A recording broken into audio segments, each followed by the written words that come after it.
Hello and welcome. In this math tutorial, our task is to find all the values of x that satisfy this equation.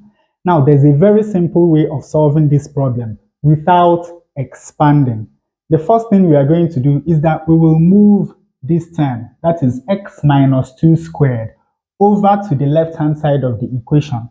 When we do that, we have that x squared plus 3x plus 7 times x squared plus 5x plus 3. This comes over and becomes plus x minus 2 squared is equal to 4. Next, let us call this quadratic expression A. Let us call this B. And let us call x minus 2 C. The next thing we are going to do is that we will subtract A from B. That is B minus A. Now we have x squared minus x squared. Of course, that is equal to 0. We have 5x minus 3x. That is going to give us 2x. And we have 3 minus 7, which of course is minus 4. Now, between these two terms, you can see a common factor, which is 2. So this is equal to 2 times 2x divided by 2 is x. Minus 4 divided by 2 is minus 2. Now, observe that x minus 2 is exactly what we have inside this bracket.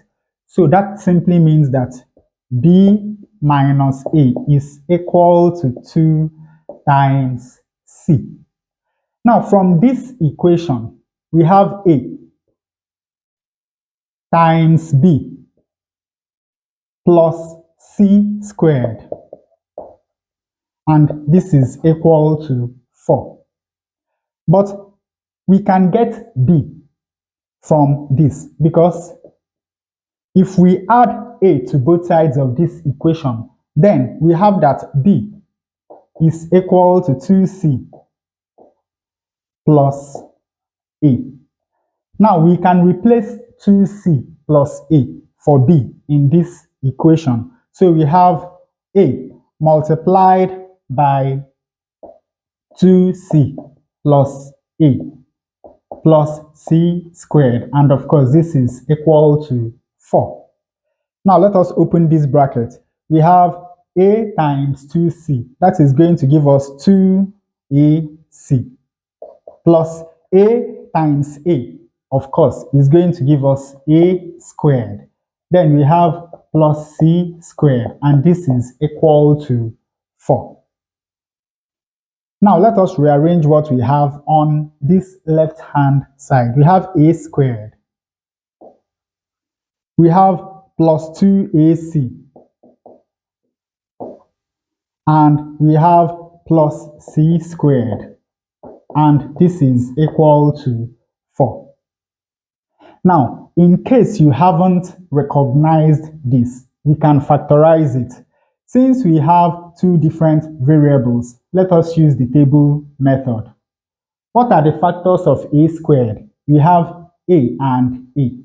What are the factors of c squared? We have c and c. A times c is going to give us ac, and a times c, of course, is also going to give us ac, and ac plus ac is going to give us 2ac. That simply means that when we factorize this left-hand side, we have a plus c multiplied by a plus c, which is exactly the same thing. So this is equal to 4. So that simply means that this equation is exactly in the form a plus c squared is equal to 4. And now the next thing we need to do is to take square root of both sides of this equation. When we do that, we have that a plus c is equal to plus or minus the square root of 4. And from here, we have that a plus c is equal to plus or minus 2. Now, remember that a is x squared plus 3x plus 7, and c is x minus 2. Now, a plus c is going to give us x squared plus 3x plus x is 4x. 7 minus 2 is 5. In the first case, we have that this is equal to 2. And in the second case, we have that x squared plus 4x plus 5 is equal to minus 2. So to find all the values of x that satisfy this equation, we simply need to solve these two quadratic equations. Now we can solve this quadratic equation by factorization. Let us start by subtracting 2 from both sides of the equation. When we do that, we have x squared plus 4x plus 5 minus 2 is equal to 0.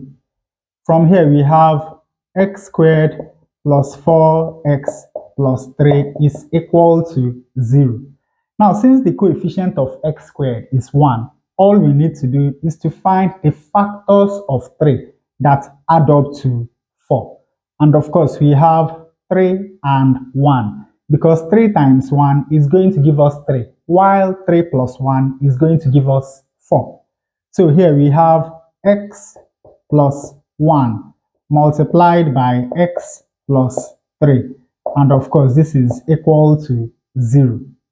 And of course, from here, you can see that either x plus 1 is equal to 0, from where x is equal to minus 1, or x plus 3 is equal to 0, from where x is equal to minus 3. Now, in the second case, we cannot solve this quadratic equation by factorization, so let us solve it using the completing the square method.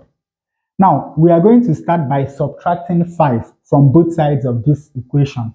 When we do that, we have x squared plus 4x is equal to minus 2 minus 5. And of course, minus 2 minus 5 is equal to minus 7. Now, the next thing we are going to do is to divide the coefficient of x by 2, square it, and add to both sides of the equation to complete the square on the left-hand side. When we do that, we have x squared plus 4x plus half of 4 is 2 squared. This is equal to minus 7 plus 2 squared. Now, this is a perfect square. So we take one x and we take one 2 and we square. And this is equal to 2 squared is 4. 4 minus 7 is minus 3. Finally, we take square root of both sides of this equation. When we do that, we have that x plus 2 is equal to plus or minus the square root of minus 3. Of course, this is equal to plus or minus the square root of minus 1 times 3. From here, we have that x plus 2 is equal to plus or minus the square root of minus 1 is imaginary, that is I. Then we have root 3. And of course, when we subtract 2 from both sides of this equation, we have that x is equal to minus 2 plus or minus I root 3. So now we have all the 4 values of x that satisfy this equation. 2 of them are imaginary, that is x equal to minus 2 plus I root 3 and minus 2 minus I root 3, while 2 of them are real, that is x equal to minus 1 and x equal to minus 3. And with that, we come to the end of this tutorial. I hope you learned something new. If you enjoy such content, please subscribe to the channel. Leave us a like to support the channel. Thanks for watching, and you can see more tutorials here.